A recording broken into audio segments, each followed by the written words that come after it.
Queridos, um feliz sábado a todos, Shabbat Shalom. Eu convido você, como está, a fechar os olhos, a falar com Deus nesse momento. Deus eterno, gratos somos a Ti, ó Deus, por esse dia de sábado, a oportunidade que temos de juntos estarmos na Sua casa para adorá-lo em espírito e em verdade, Senhor. Pedimos a Ti o Seu Santo Espírito, que se faça presente em nosso meio, moldando nossos pensamentos e iluminando nossas mentes para compreender e, acima de tudo, colocar em prática nossas vidas. Te suplicamos isso em Teu nome. Amém. Queridos, vocês já cumprimentaram a pessoa aí do seu lado?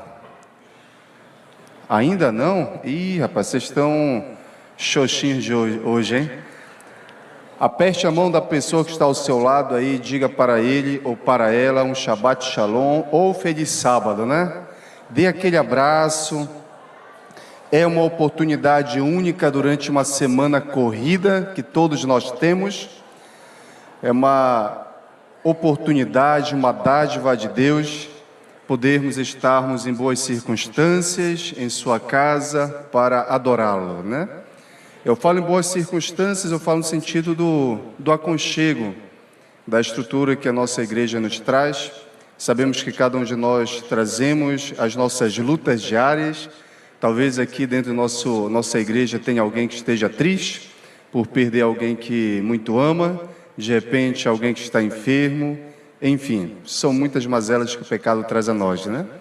Mas estamos em boas circunstâncias porque, acima de tudo, temos uma esperança de um novo céu e de uma nova terra. E estamos aqui hoje para adorá-lo em espírito e em verdade.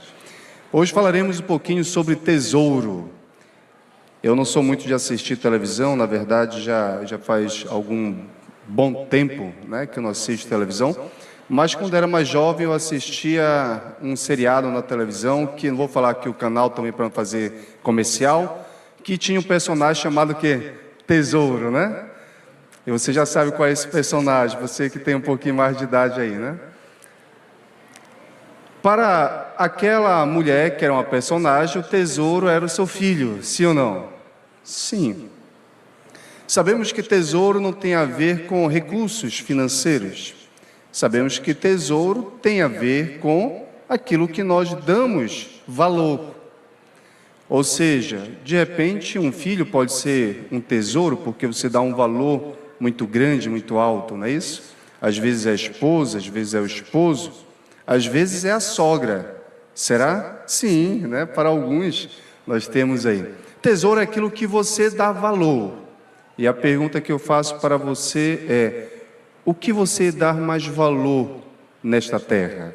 Não seja hipócrita e também não tenha uma resposta clichê de querer responder logo de forma assim, só para parecer crente, né? Valor é aquilo que você dá a sua prioridade. Aí como o negócio começa a afinar um pouquinho mais, né? Valor é aquilo que você dedica tempo. Valor é aquilo que você largaria tudo menos aquilo. Ou seja, tesouro é aquilo que você esconderia para que ninguém viesse roubar de você. Bom, tesouro é o tema do nosso estudo desta manhã, o verdadeiro tesouro. Estudaremos diversos aspectos da palavra de Deus que vai falar sobre algo que eu não vou falar a palavra aqui agora, porque eu tenho certeza que a sua mente vai te sabotar.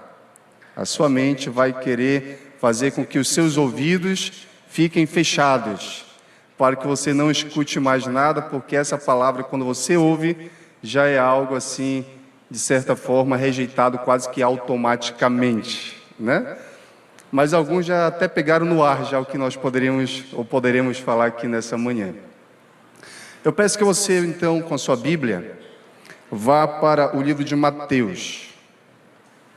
O livro de Mateus, primeiro livro da Nova Aliança, em hebraico, Brit Hadashah. Os teólogos não gostam muito de falar Novo e Antigo Testamento, pelo menos os teólogos mais assim, fixados nas palavras, né? Porque geralmente a nossa cultura, quando nós falamos Antigo Testamento, Na cultura ocidental, geralmente o antigo é como se ficasse para trás, né? E o novo é como se fosse para substituir. Mas a Bíblia não foi escrita no Ocidente. Ela foi escrita ali pelo Oriente.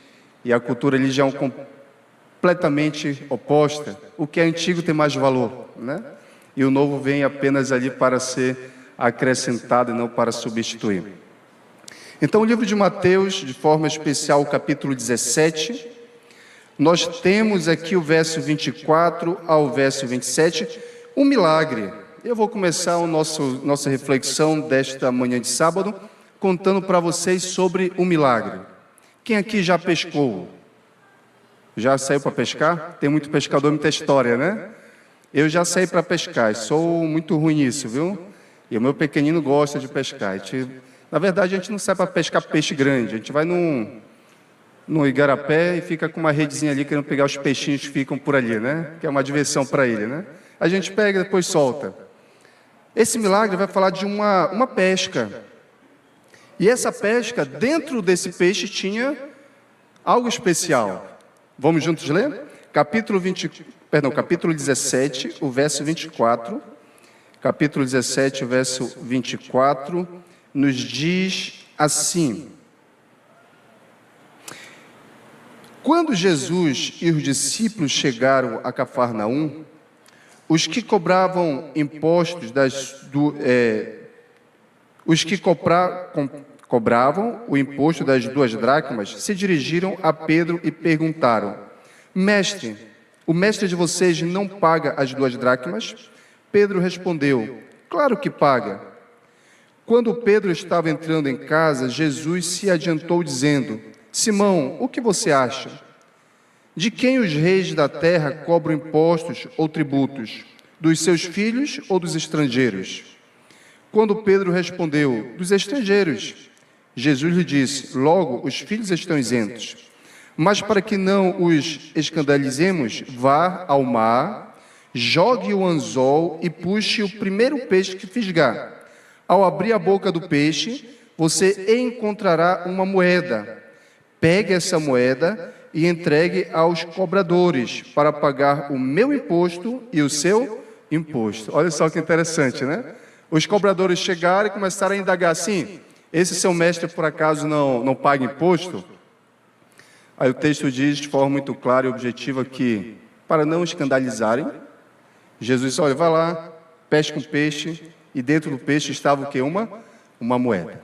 É interessante que esse texto, esse milagre que ocorreu, está linkado com outro texto também no livro de Mateus, que é nos capítulos um pouquinho posteriores, capítulo 22.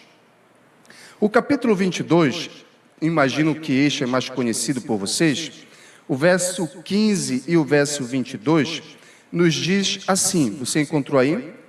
Capítulo 22 de Mateus, o verso 15 até o verso 22, então diz assim: Então os fariseus se retiraram e consultaram entre si como surpreenderiam Jesus em alguma palavra. Enviaram-lhe discípulos juntamente com os herodianos para lhes dizer: Mestre, sabemos que o Senhor é verdadeiro e que ensina o caminho de Deus, de acordo com a verdade, sem se importar com a opinião dos outros, porque não olha para a aparência das pessoas. Até aqui tudo bem, eles estavam afirmando algo que de fato assim era. Assim sendo, diga-nos, o que o Senhor acha? É lícito pagar imposto a César ou não? Mas Jesus, percebendo a maldade deles, respondeu: Hipócritas, por que vocês estão me pondo à prova? Mostre-me a moeda do imposto. Trouxeram-lhe então um denário. E Jesus lhes perguntou: De quem é essa figura e esta inscrição? E eles responderam: De César.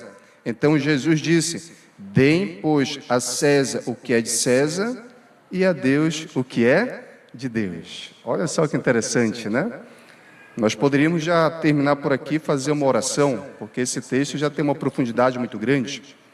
Dê a César o que é de César e a Deus o que é de Deus. Às vezes, nós levamos muito mais a sério dar a César o que é de César. E às vezes nos achamos no direito de guardar ou esconder ou não devolver aquilo que é de quem? Aquilo que é de Deus. Às vezes damos mais valores ou valor ao homem, à sua organização. Às vezes sentimos mais medo da punição, do juízo humano, do que até mesmo do juízo de quê? Divino. Sim ou não? E é uma coisa que eu e você precisamos compreender de forma muito profunda. Aqui é interessante notarmos que Jesus, o nosso bom mestre, nos fala: dê a César o que é de César e a Deus o que é de Deus. A pergunta que eu faço para você é o seguinte: o que é de Deus, então? Rapidamente, se você desejar abrir aí, o livro de Salmos, Salmo 24, verso 1, nos diz: ao Senhor pertence a terra e a sua plenitude, o mundo e os que nele habitam. Ageu 2,8 nos fala: minha é a prata, meu é o ouro, diz o Senhor dos Exércitos. Em outras palavras, o que é de Deus? Todas as coisas. O salmista, de forma especial, fala que tudo que está na terra pertence a quem? Pertence a Deus. Querido amigo, você cumprimentou outrora, ou anteriormente, a essas minhas palavras agora, as pessoas que estão ao seu lado, sim ou não? Essa pessoa que está ao seu lado pertence a Deus, amém? Você pertence a Deus. O ar que você respira, nem o ar que você tem aí respirando é seu, é de quem? É de Deus, porque lá no início, Deus soprou nas narinas de Adão o fôlego de vida, e o homem passou a ser alma vivente. Às vezes nós nos achamos demais, pensando que nós temos algo, ou somos donos de algo. E você não tem nada, você não é dono de nada. Quem é dono é quem? É Deus. Até os filhos, é de quem? É de Deus. O salmista mesmo nos fala que os filhos são a herança de quem? É a herança do Senhor. Querido amigo, nós precisamos construir aqui uma mentalidade antes de falarmos de algo a mais que iremos mencionar. Precisamos primeiramente criar uma base de pensamento. A base de pensamento que eu gostaria que você construísse nesse momento é que nada pertence a você. O trabalho, o fôlego de vida, a roupa que você tem, nada. Tudo provém de quem? Tudo provém de Deus, tudo pertence a Deus. Enquanto eu e você não compreendermos isso, nós teremos muitas dificuldades para devolvermos aquilo que pertence a Deus, aquilo que Ele pede que nós devolvemos. Vamos para um outro texto, esse eu gostaria que você abrisse sua Bíblia novamente. 1 Crônicas. 1 Crônicas nos ensina algo também fundamental. Ao compreendermos que tudo pertence a Deus, como deve ser, então, o comportamento do ser humano?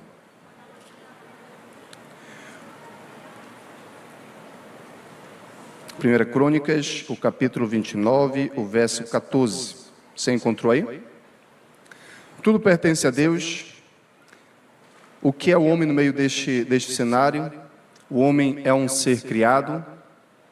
O homem foi colocado ali no Éden para cultivar e guardar, ou seja, para ser um mordomo.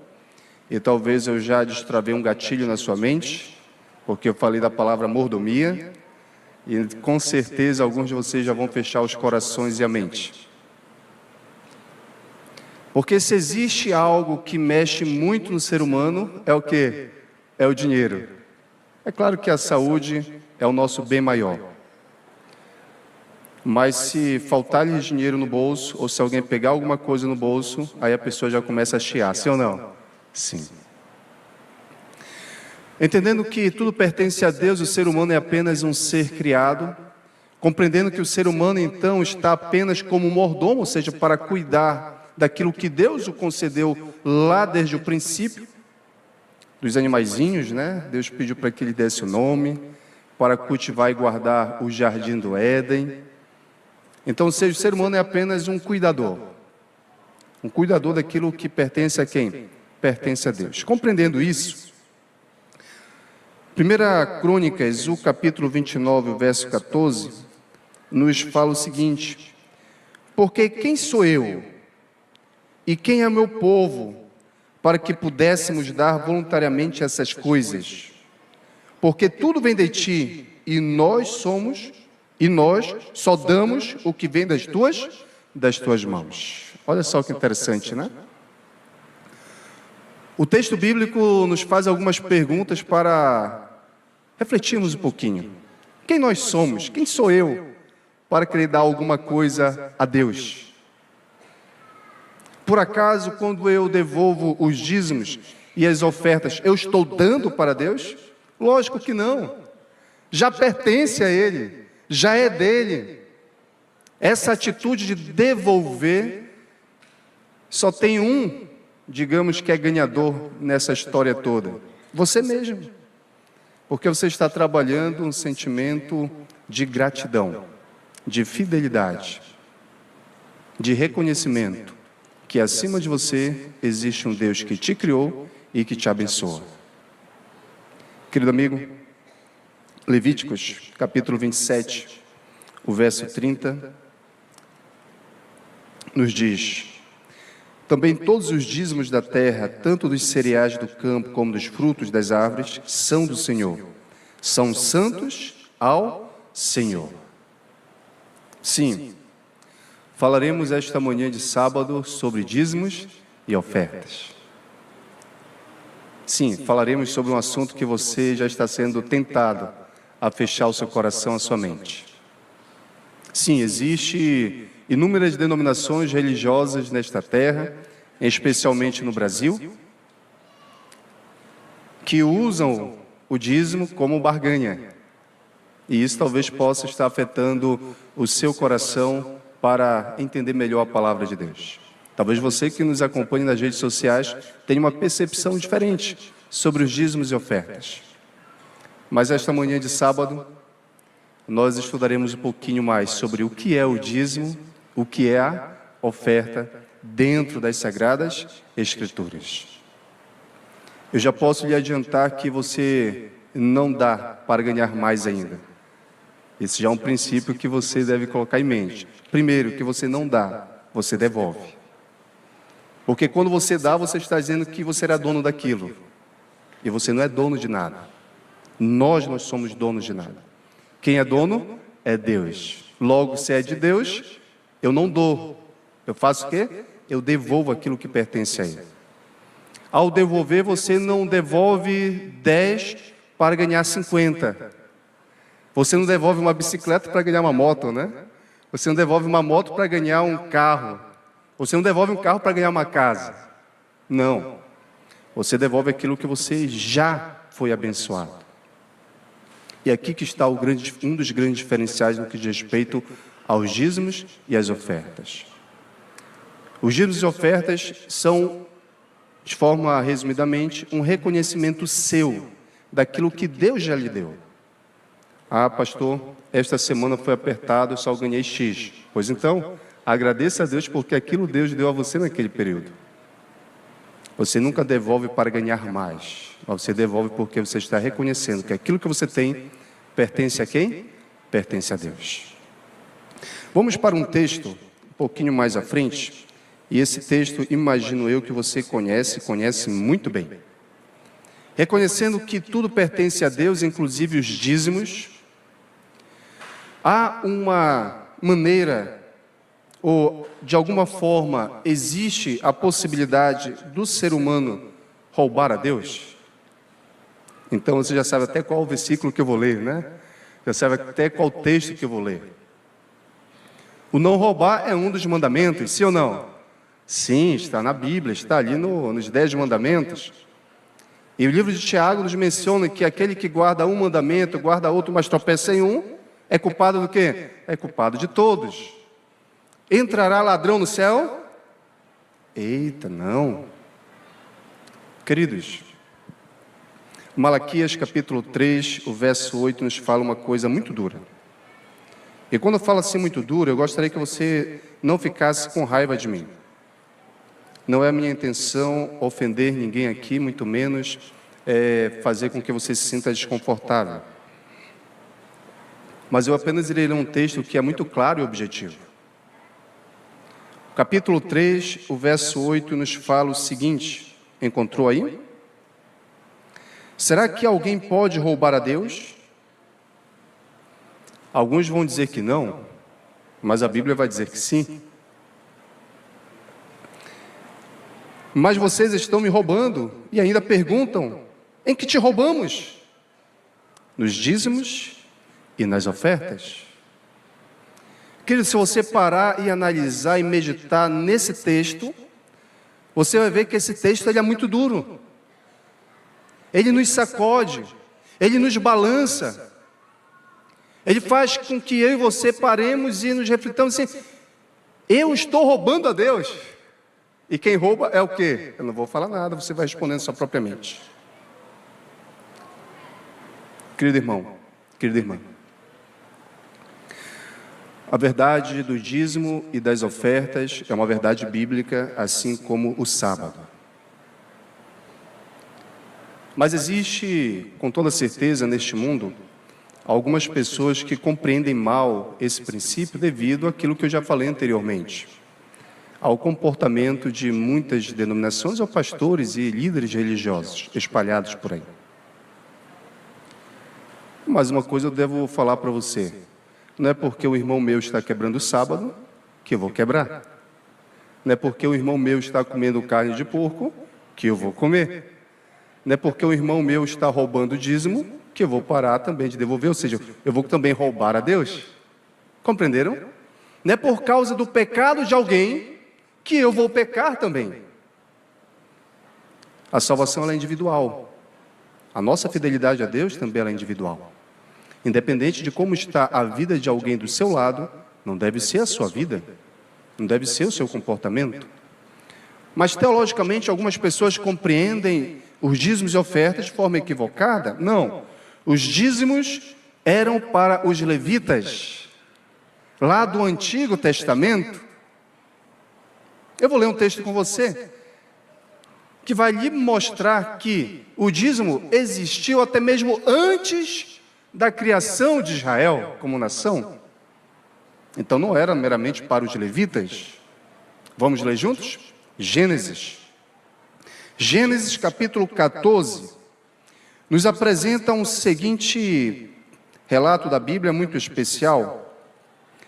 Quando você lê o capítulo de Gênesis 14, dentro do seu panorama, aqui nem existia a nação de Israel ainda, mas existia já Abraão.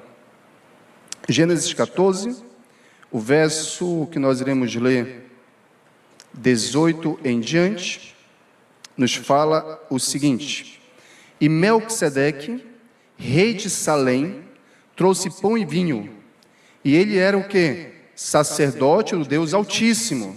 Aqui nem existia Israel ainda, né? Ele abençoou Abraão e disse, Abrão e disse: Abrão, seja abençoado pelo Deus Altíssimo, que criou os céus e a terra. E bendito seja o Deus Altíssimo, que entregou os adversários de você nas suas mãos. E Abrão deu a Melquisedeque o dízimo de tudo. Olha só que interessante. O texto da Bíblia nos apresenta que Abrão aqui entrega para Melquisedeque, o sacerdote do Deus Altíssimo, os dízimos. E a pergunta que eu faço para você: nesse momento existia Israel? Não. Nesse momento existia os levitas? Não. Logo, os dízimos é um princípio que vem antes até mesmo da constituição de Israel como nação. Eu só gostaria que os amigos colocassem ali na frente a projeção do tempo, tá bom? Senão eu vou me empolgar aqui, vou até meio-dia, tá? Vamos juntos? Um outro texto que nós iremos ler está no livro de Números. Números 18, o verso 20. Você está com a Bíblia, é só um pouquinho mais à frente, tá bom? Números 18, o verso 20 também apresenta um outro aspecto. Então já entendemos que o dízimo, ele vem antes, até mesmo na nação de Israel. Já Israel como nação, como povo, Números 18, verso 20, nos fala o seguinte: o Senhor disse a Arão: na terra deles você não terá nenhuma herança, e no meio deles você não terá nenhuma porção. Eu sou a sua porção e a sua herança no meio dos filhos de Israel. O verso 21 nos fala: os filhos de Levi, dei todos os dízimos em Israel por herança, pelo serviço que prestam, serviço da tenda do encontro. Então, nós já vimos anteriormente que os dízimos era uma ação de reconhecimento a Deus. Eles deveriam ser o quê? Devolvidos e entregues aos sacerdotes. Outrora Melquisedeque, agora nesse sentido aqui já quem? Os levitas. Tá, mas isso ficou, pastor, no Antigo Testamento? Vamos agora para Coríntios, vamos juntos para o Novo Testamento? 1 Coríntios capítulo 9. 1 Coríntios, o capítulo 9, o verso 13 e 14. Você encontrou? 1 Coríntios 9, 13 e 14 nos fala o seguinte: vocês não sabem que os que prestam serviços sagrados se alimentam do próprio templo e que os que servem ao altar participam do que é oferecido sobre o altar? Assim também o Senhor ordenou aos que pregam o Evangelho que vivam do quê? Do Evangelho. O que é o dízimo? 10% daquilo que você ganha. O dízimo é um ato de fidelidade e representa os 10% de todo o bem adquirido. A sua utilidade é para a manutenção de todos aqueles que vivem integralmente do Evangelho. O dízimo é um ato de reconhecimento, de fidelidade. Quando você devolve o dízimo, você está reconhecendo que existe alguém que deu a você. E esse alguém é quem? É Deus. Querido irmão, querida irmã, eu convido você a parar e refletir um pouquinho. Como é que está a sua vida de fidelidade a Deus? Você tem sido fiel a Deus nos dízimos? Você está permitindo com que o seu preconceito, o seu desconforto, a sua mentalidade, os seus pensamentos, de repente, seculares, não é isso? Social ali, te atrapalhe de ser fiel a Deus? Sim, eu sei. Um pastor falando isso pode ser um pouquinho complicado, né? Mas também é uma mensagem bíblica. Assim como eu já tive a oportunidade de pregar algumas outras oportunidades aqui, não é isso? Outros momentos aqui sobre outros princípios, nós não podemos negligenciar também este princípio. Deixarás você de entrar no céu por manter um coração egoísta, preconceituoso e etc. Entendendo que o dízimo vem antes, permaneceu durante a nação de Israel, e até mesmo pós-nação de Israel, porque o livro de Coríntios, então, ele é escrito ali por Paulo, não é isso? E naquele contexto, Israel nem existia mais no que diz respeito como nação, aquele fervor, as tribos como todas já estavam pós-exílio babilônico, já estavam ali sob a opressão do povo romano. Então eles já não estavam todo bem estruturado, mas mesmo assim a igreja primitiva já estava vivendo os princípios da fidelidade a Deus nos dízimos. Mas o texto também nos fala que não somente os dízimos, mas também devemos entregar a Deus aquilo que é oferta. O dízimo é 10% de tudo aquilo, e aqui eu posso abrir parênteses e dizer que até do seu tempo você deve dar dízimo a Deus. Durante o período de um dia, é 24 horas. Tirando o dízimo desse tempo que você tem no dia, quantas horas você deveria prestar em primazia como dízimo a Deus? Pois é, 2 horas e 40 minutos, né? E alguns de vocês, se passar 10 minutos orando, é muito. Eu falo alguns de vocês porque eu também me incluo nessa realidade. Às vezes nós não dedicamos sequer 30 minutos no estudo da lição da escola sabatina diariamente. Quando nós pararmos para entender que devolver aquilo que pertence a Deus, envolve tudo. Seus dons, seus talentos. Você sabe cantar, mas se esconde, né? Você sorri muito bem, abraça muito bem, aperta a mão de alguém muito bem, mas foge do ministério da recepção. Você de repente está escondendo o seu talento, o seu dom.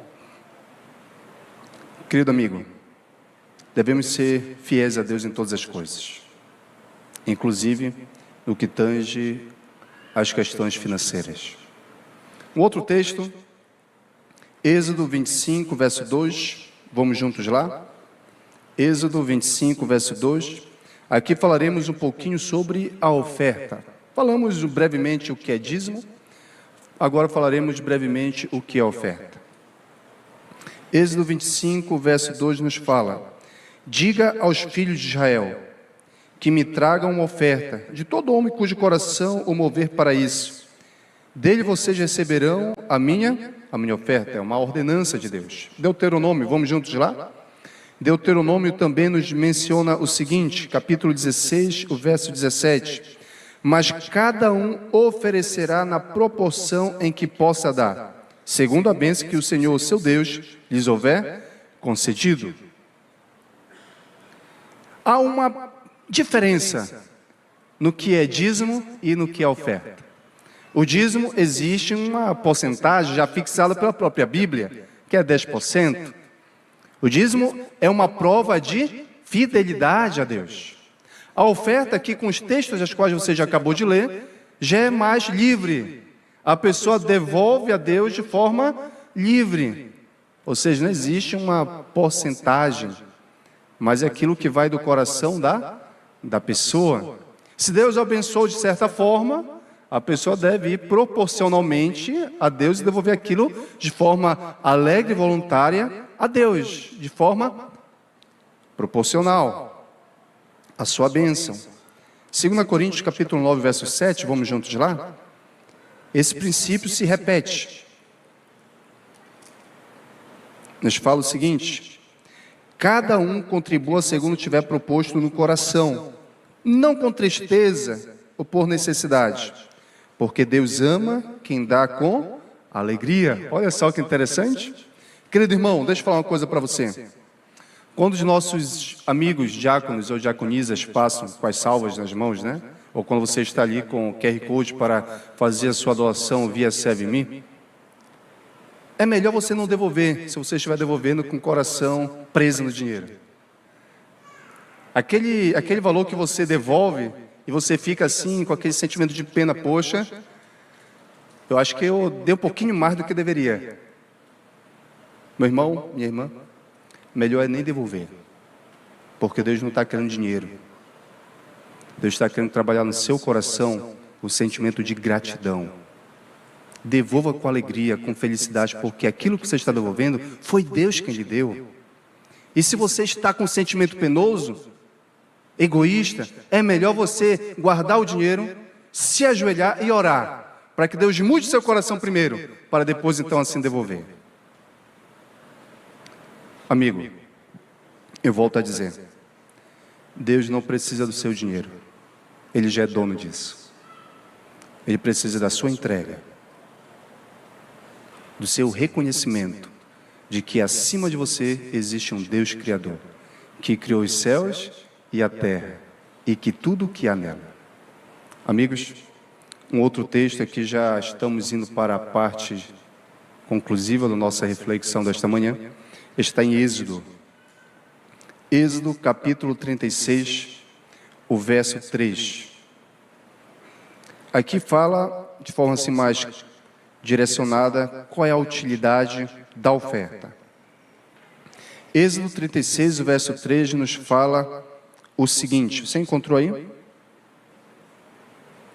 Êxodo 36, o verso 3.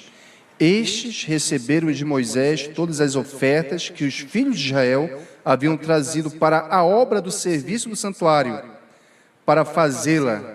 E ainda, cada manhã, o povo trazia a Moisés ofertas voluntárias. Vamos para as diferenças. Dízimo, a manutenção daqueles que vivem de forma integralmente na causa de Deus, vivem para o serviço de Deus. Oferta, para manter o serviço dentro da casa de Deus.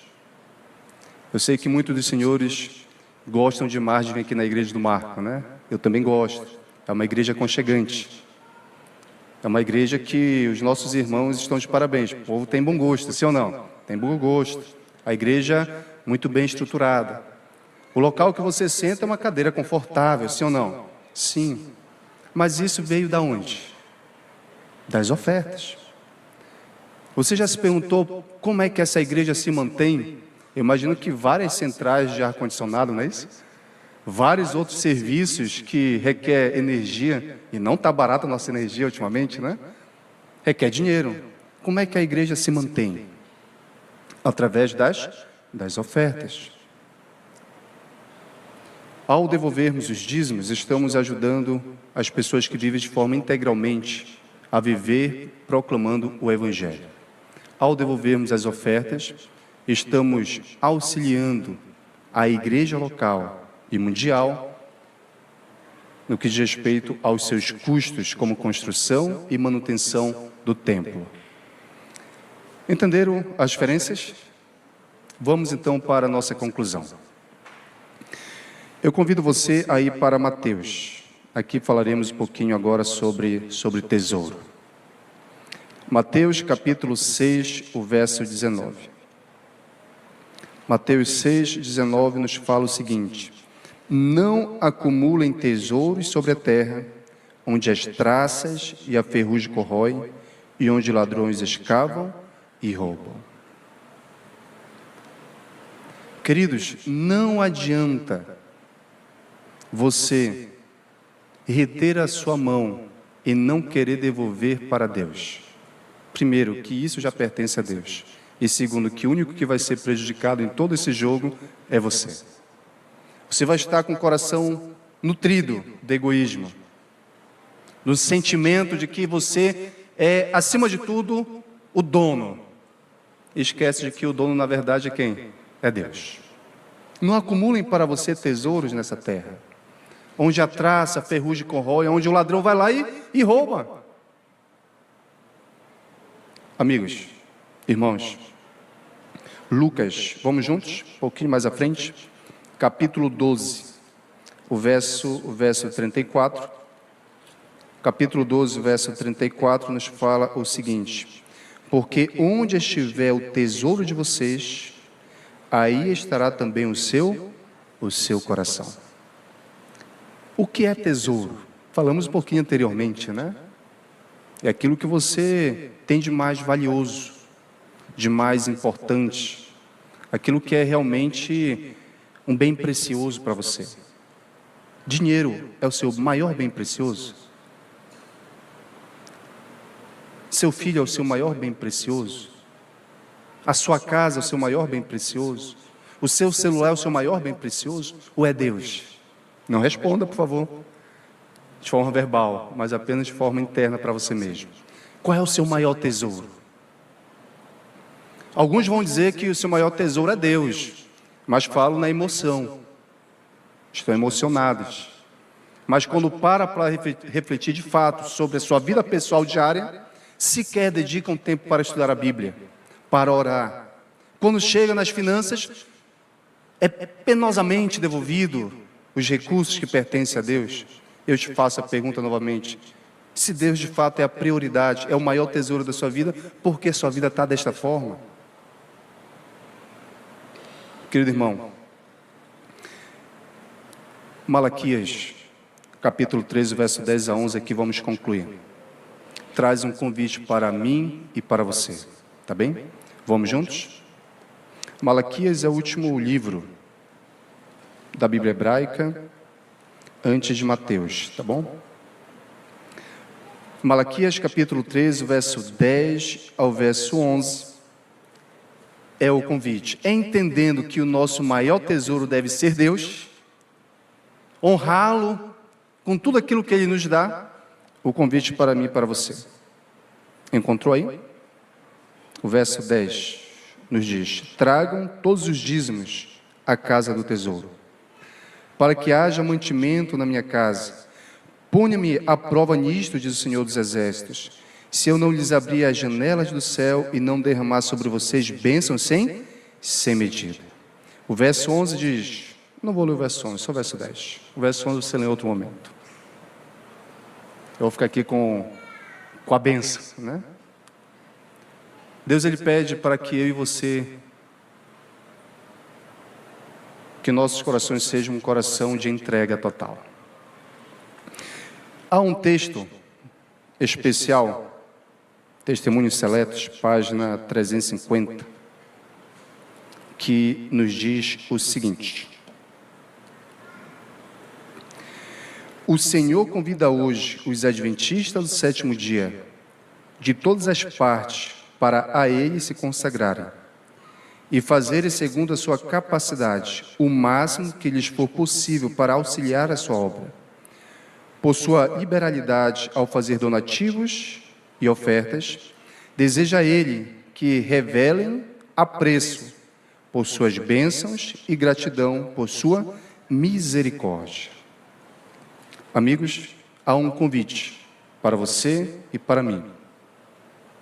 Um convite de reconhecer que acima de nós existe alguém que nos ama, que nos criou e que pagou um alto preço para nos resgatar.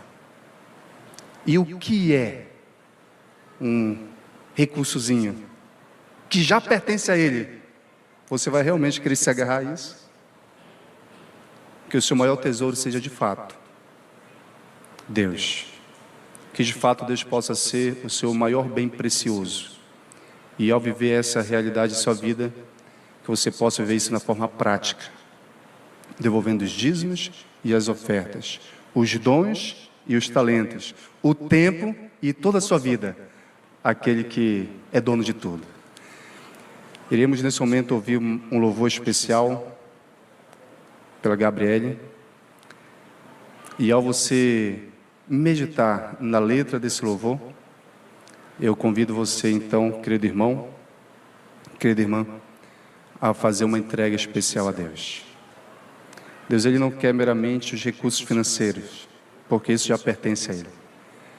Deus, Ele quer o seu coração, a sua entrega, a sua vida, de forma não somente como essência, mas também de forma prática.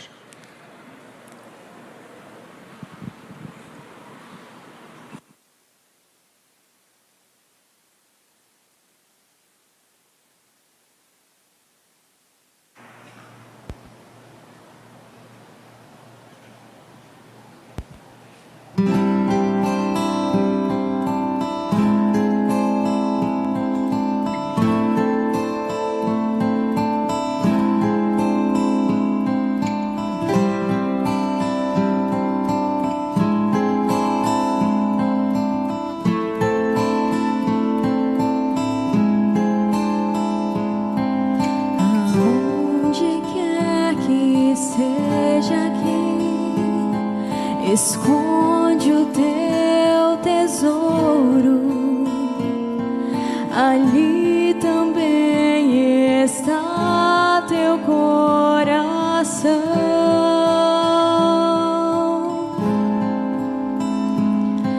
Se aqui na terra ao esconderes, ladrões podem roubá-lo,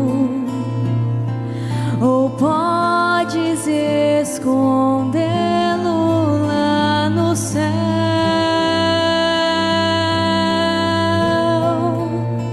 Há um tesouro no final da jornada dessa vida. Ele é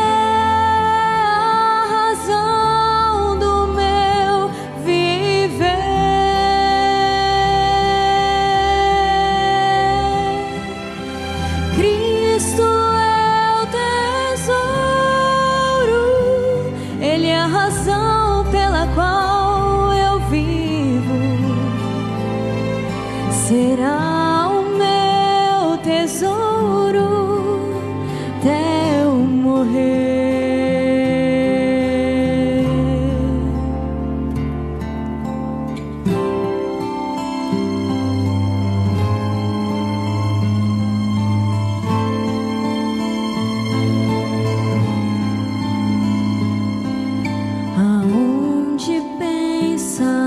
que hoje vais, ou qual será o caminho, existe um mapa para todos nós.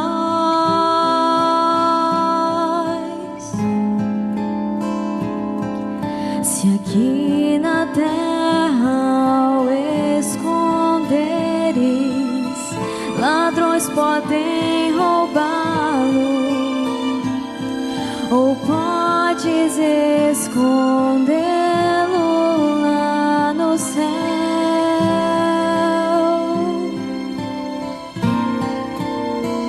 Há um tesouro no final da jornada dessa vida.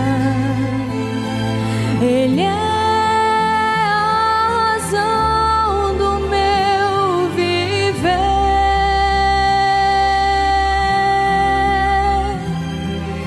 Cristo é o tesouro, Ele é a razão pela qual eu vivo. Será o meu tesouro até eu morrer.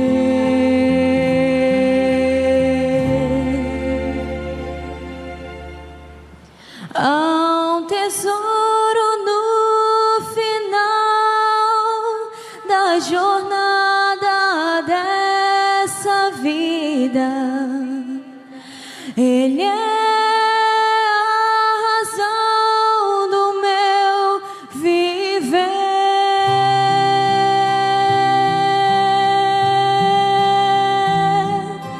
Cristo é o tesouro, Ele é a razão pela qual eu vivo. Será o meu tesouro até eu morrer.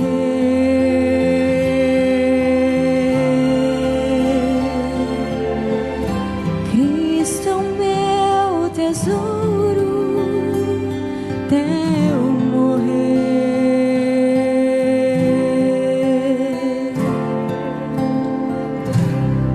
Amém. Qual é o seu tesouro? O verdadeiro tesouro é Cristo. Que você possa ter compreendido a mensagem desta manhã, que o bom e santo Espírito possa transformar o meu e o seu coração a reconhecermos que tudo pertence a Deus e a Ele devemos devolver tudo aquilo que Ele nos pede através da sua palavra. Convido você a se colocar em pé.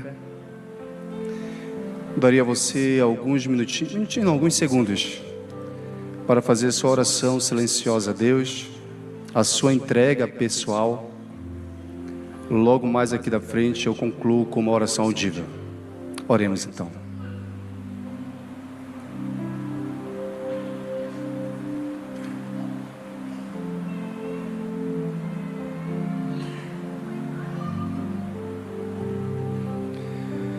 Deus eterno, Pai querido, louvamos e engrandecemos Teu santo nome, Senhor.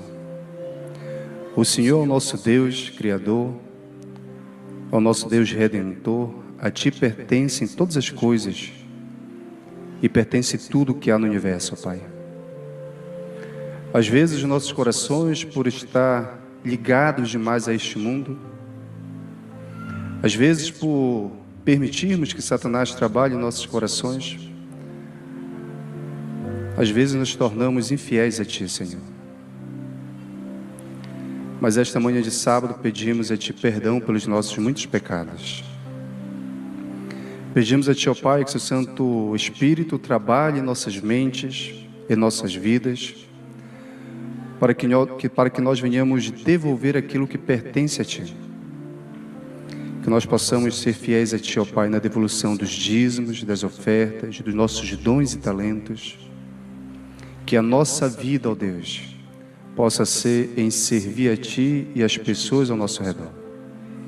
Permaneça, ó Pai, conosco nesse momento que logo mais seguirá da escola sabatina. Todas essas bênçãos nós Te rogamos, em Teu nome. Amém.